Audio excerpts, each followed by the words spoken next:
The wind howled between the cliffs like a ghost searching for something lost. Snow clung to the rocks, and darkness crept early in the winter evening. Deep within the cold arms of the Appalachians, a boy no older than 14 walked alone. His name was Eli. He had no last name, no family, no home. Just an old canvas satchel, 2 slices of hardened bread, a heart that hadn't yet forgotten how to care. Eli had grown up in the dust of train stations, abandoned barns, and the kindness of strangers who gave less and less as time wore on. He wasn't a thief, though he could have been, wasn't a liar, though he had learned silence more than truth. Every wrinkle in his shirt told a story of survival. Every bruise on his hand was earned honestly working for food, lifting crates, hauling buckets, mending fences. But this winter was crueler than the last, and the townfolk in the nearby settlement had grown tired of feeding strays. So he wandered. It was near dusk when he spotted her. She lay crumpled in the snow just off a jagged path, her skin pale, her clothes torn, and her leg twisted unnaturally. For a moment, he hesitated. He had places to be, nowhere really, but far from trouble. Helping her could bring questions, or worse, attention, but her eyes were open and crying. Eli dropped his satchel and knelt beside her. "You all right?" he asked softly. She blinked, barely nodding. Her lips were blue. "Leg. Broken," she whispered. "Don't move," he said. "I'll figure it out." She was no ordinary girl. Even in pain, she held herself with strange pride. Her hair was jet black, braided tightly, and she wore leather and beads like something out of the old tales. Eli had seen drawings of native people, heard stories whispered by men around fire barrels, but never met one in real life. "Name's Eli," he said. "What's yours?" "Saya," she muttered. "Of the fire elk." He didn't know what that meant. But he nodded anyway and started gathering branches, pine boughs, whatever he could find. First, he made a fire. Then, using his own threadbare coat and part of his satchel strap, he bound her leg gently. It wasn't perfect, but it was enough to keep it still. As the fire grew, so did his urgency. "I have to carry you," he said. She looked up sharply. "Too far, Then we go slow." It took him 2 hours to get her on his back. Another 4 to start descending through the slippery trail. She barely spoke, just groaned now and then. When she began to shiver violently, he stopped again and wrapped her tighter. At one point, she passed out, and he thought she might die. He panicked, slapped her cheek gently, then harder. Finally, she stirred. "Keep talking," he said. "Tell me about the fire elk." So she did. Her tribe lived past the White Ridge, hidden between 2 great rivers. They had no contact with outsiders. She was the daughter of a healer. She had wandered far, looking for a rare winter herb, when the snow gave way beneath her. "You'll be in big trouble," she murmured. "If they find you with me." He paused, but didn't answer. Trouble had never stopped him before. And something in her story stirred an old ache in him, the kind he buried deep, one that missed the idea of belonging, of being wanted, of someone waiting. By sunrise. Eli reached an old wooden shed on the edge of the foothills. It belonged to no one. Maybe it did once, long ago. He had slept there before, once during a summer storm. Now it became their shelter. He laid Saya down gently, lit another fire, crushed ice in his hands to place against her swollen leg. They stayed there for 2 days. Eli fed her the bread, gave her the last drops from his water can, melted snow for more, and scavenged. Berries and roots, he remembered, weren't poisonous. She in turn told him stories about the spirits of the mountain, the dance of the red moon, the warrior of the 7 pines. Her voice calmed the storm inside him. On the 3rd day, she sat. "Up, I can walk," she said, though her face winced with pain. "You shouldn't." "My people will be looking," she whispered. "They don't like strangers, especially boys like you." Eli tried not to let that sting. Well, he said with a shrug, they're not here yet. That night just... As the stars took their places in the sky, Eli heard the low thunder of hooves. Asterisk 30 of them. Maybe more. Asterisk, he stood outside the shed, heart pounding, as a wall of horses emerged from the trees like ghosts. Every rider wore feathers. Their faces were painted in patterns that shimmered in the firelight. At the front rode a man with silver, streaks in his black hair, and a necklace of bones. He dismounted and walked toward Eli. Eli didn't move. He stood straight, clutching nothing but the truth. Asterisk, she's inside, he said. I didn't hurt her. I helped. Asterisk, the man looked, past him and nodded once. 2 riders entered the shed. A moment later, Saya stepped out, her arm around one of them. She limped to the front and stood between Eli and the man. This boy saved me, she said loudly. I would have died. He gave me food, fire, warmth. He carried me through ice. Asterisk there was silenced. Asterisk then. Slowly, the man walked to Eli and looked him in the eyes. You have no people? Eli shook his head. The man nodded again, this time solemnly. Now you do. Asterisk. And just like that, the line between lost and found vanished in the snowy mountain wind. Asterisk, the 30 warriors turned their horses and won. Of them, without a word, extended a hand toward Eli.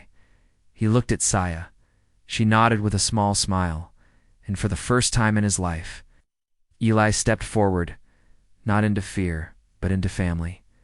Asterisk, he took the warrior's hand, mounted behind him, and together they vanished into the dark, leaving the empty world behind. Asterisk. Asterisk snow crunched beneath the hooves of 31 horses as they climbed steadily through the forest. Behind the lead rider sat Eli, clinging to the back of a tall warrior named Koma, whose silence was as deep as the cold air around them. The sky was a blanket of gray, and the trees whispered secrets Eli couldn't yet understand. He didn't ask questions. He didn't complain. He simply watched, listened, and tried to make sense of the new world opening before him. Asterisk beside them rode Saya, wrapped in thick hides, her face bruised but proud. Occasionally, she glanced at Eli, her eyes saying more than words could carry. When the trail narrowed and the wind thickened, the warriors began to sing low, rhythmic chants that seemed to hold the mountains in place. Eli had never heard anything like it. It wasn't music. It was memory-made sound. By midday, they arrived. The village wasn't what Eli expected. There were no teepees or painted totems like the drawings in books. Instead, long timber lodges stretched low in wide smoke, curling from their tops. Children played near the edge of a frozen river. Women stirred pots over open fires. Dogs barked once and then quieted, sensing something sacred in the air. Asterisk, as the riders entered, people turned. Some froze, others whispered, but no one stopped. Them. Asterisk, the lead warrior, Saya's father, Eli now knew, raised a hand. The village fell silent. Asterisk, this is the boy, he said loudly. He carried my daughter across stone and snow. He gave what little he had, with no promise, no reward. The spirits watched him, and now, so shall we. Asterisk, he turned to Eli and placed a hand on his shoulder. You are under our protection. No harm shall come to you. But what you earn from us, you must build with your own hands. Asterisk, Eli nodded. He wouldn't have it any other way. Asterisk, that night, they held a fire in his honor. Real food was laid before him, roasted venison, cornbread, sweet root stew. Ate until his stomach ached and then ate more. They gifted him a cloak of wolfskin and a necklace made from mountain glass. He was no longer a stranger. He was now a spirit found. Asterisk's days turned to weeks. Eli worked harder than he ever had. He learned to ride bareback, to trap rabbits, to tan hides, to read stars. He chopped wood until his hands blistered, and when he fell, no one pitied him. They taught him to rise stronger. Saya, now healing fast, became his teacher in the ways of the forest. She taught him how to listen to the trees, how to track silently, how to blend into shadows. Eli discovered he liked that sound more than any fire or meal. One evening, while collecting water, Eli found her near the riverbank, tossing stones. You still think about going back? She asked. Back to what? He replied. Cold barns. And empty plates? She smiled softly. You've changed. So have you. She nodded. My people say there's a reason paths cross. Not just for help, but for healing. He didn't answer. He didn't need to. The silence between them said enough. But not everyone accepted Eli. Among the younger warriors, one named Tarek watched him with tight eyes. Tarek was strong, skilled, and proud. He had trained beside Saya since childhood, and though he never said it, Eli could feel the heat of rivalry rising in every glance. When Eli excelled in archery, Tarek trained harder. When Eli won a foot race, Tarek challenged him again and again, till finally, on a gray morning, Tarek stood before the fire circle and pointed at Eli. He should prove himself, Tarek said. He was not born of the fire elk. Let him earn his place. Let him face the trial of shadows. A hush fell. The trial of shadows was a rite only taken by those born into the tribe, a test of courage, strength, and spirit. Few passed. On their first try, many never did. Saya stood up. He's not ready. Eli stood too. Yes, I am.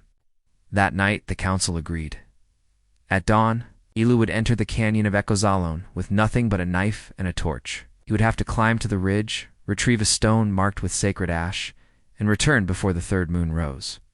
The trial was dangerous. The path twisted through cliffs, wild animals, and, more than anything, fear. Not just of the land, but of the self. When morning came, the tribe gathered silently. Saya placed a hand on Eli's chest. Come back, she whispered. I will. Then he disappeared into the woods. The canyon was colder than he imagined. Shadows moved even where light should not exist. The wind screamed, and more than once. Eli thought he saw eyes in the trees. He walked with his torch held high, one hand gripping the knife, the other steadying his breath. Hours passed. He slipped, bled, crawled, and pushed. Hunger clawed at him. Doubt followed close behind, but he did not turn back. At the ridge, found the stona, small black piece with white ash in the shape of a flame. He held it to his chest and shouted into the wind.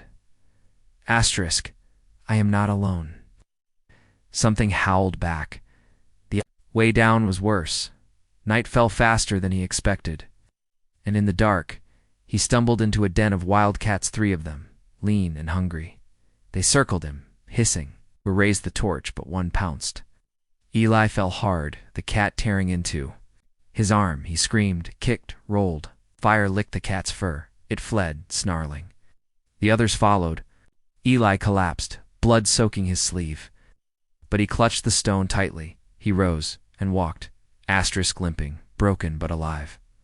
By the time he returned, the third moon had just begun to rise. The village gasped as he stepped into the light, bleeding. And covered in dirt, stone in hand, Tarek stepped back. Saya ran to him, wrapping her arms around his waist. The elder warrior nodded. You are of the fire elk now, not by blood, but by fire. From that night, Eli was no longer the boy who wandered. He was the boy who returned, the boy who helped, the boy who became. He found something more than family in those mountains. He found identity, a tribe, a reason, and as time passed, he would become one of their strongest hunters, their wisest scouts, and perhaps one day their chief, but for now. As the fire burned bright and drums echoed through the valley, he simply sat with Saya by his side. Warm for the first time in memory? Because sometimes one act of kindness doesn't just save a life. It creates one.